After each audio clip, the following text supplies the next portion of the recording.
All right, let's talk about terbutaline. We're going to do a quick, high-yield review focused on exactly what you need to know for the NCLEX and, for keeping your patients safe out on the floor.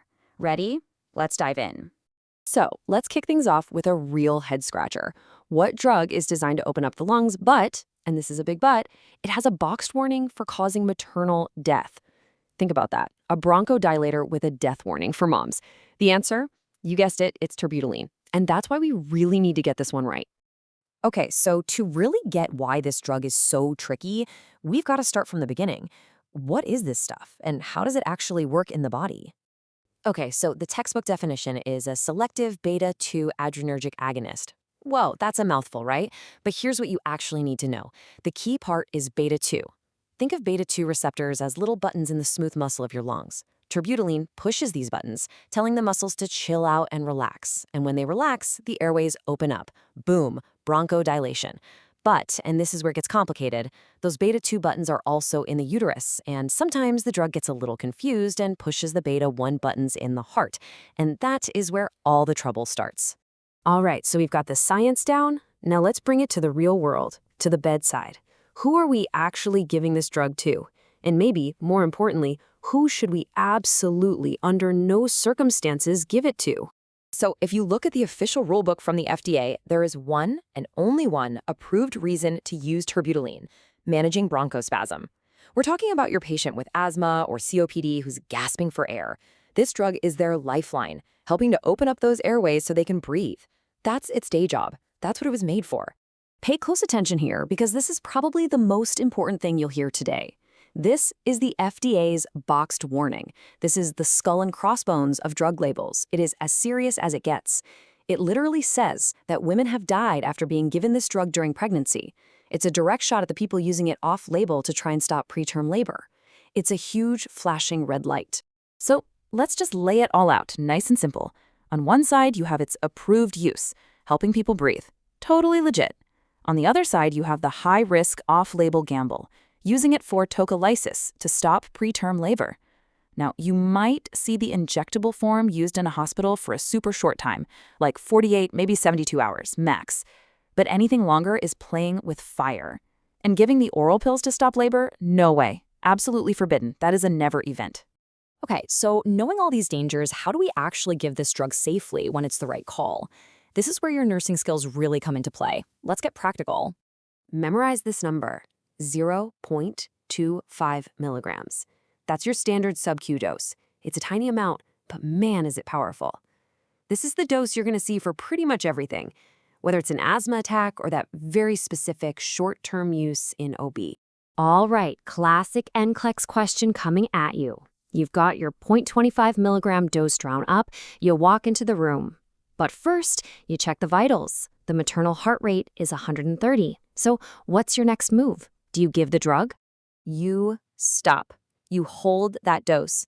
This is a hard stop, a non-negotiable rule. Remember how this drug can hit the beta-1 receptors in the heart? Well, if the heart is already racing, giving terbutaline is like pouring gasoline on a fire. If that maternal pulse is over 120, the medication stays in the syringe and you pick up the phone to call the provider. I guarantee you this will be on your exam.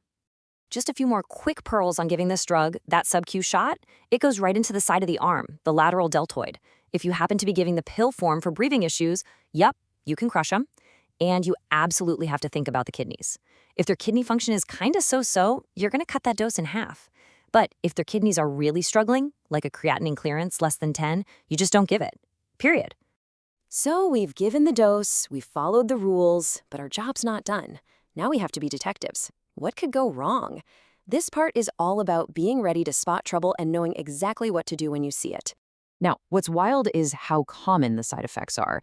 I mean, look at this. Tremors, almost 40% of patients get them. That's nearly 1 in 2. Palpitations are super common too.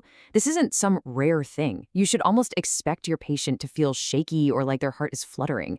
So a huge part of your job is just telling them beforehand, hey, this might happen and it's okay. Okay, beyond the vitals, we've got to keep a close eye on the labs. Two big red flags here, hypokalemia and hyperglycemia. Why?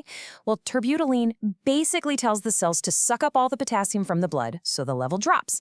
And at the same time, it signals the liver to dump a bunch of sugar into the bloodstream.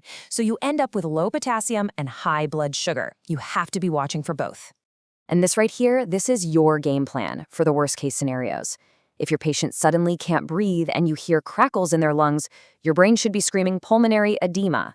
If they're complaining about crazy palpitations, you gotta think arrhythmias. And if they clutch their chest, myocardial ischemia. And notice the pattern here? For every single one of these emergencies, what's the very first thing you do? You stop the drug, stop the infusion, stop the drip, whatever it is. Then you get help fast. Okay, we've covered a ton of ground. Let's boil it all down to the absolute must-know, can't-forget facts that you need to walk into your exam with. Here we go, your 5-point cheat sheet. Number 1, its main job is to open the airways, bronchodilation. Number 2, that giant boxed warning means no prolonged use for preterm labor. Just don't do it. Number 3, your number 1 assessment is that maternal heart rate. If it's over 120, you hold the dose. Number 4, watch the labs like a hawk for low potassium and high blood sugar. And number 5, keep your stethoscope handy and listen for those crackles. Assess for pulmonary edema. Get those 5 things down, and you're golden.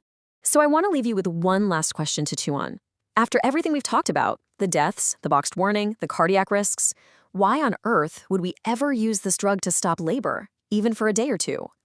And the answer is pretty incredible. It's not about stopping the birth altogether. It's about buying time. Just a precious 48-hour window. Why? So we can give the mom corticosteroids to help the baby's lungs develop. It's the ultimate risk-benefit calculation. And that kind of critical thinking, well, that's what nursing is all about.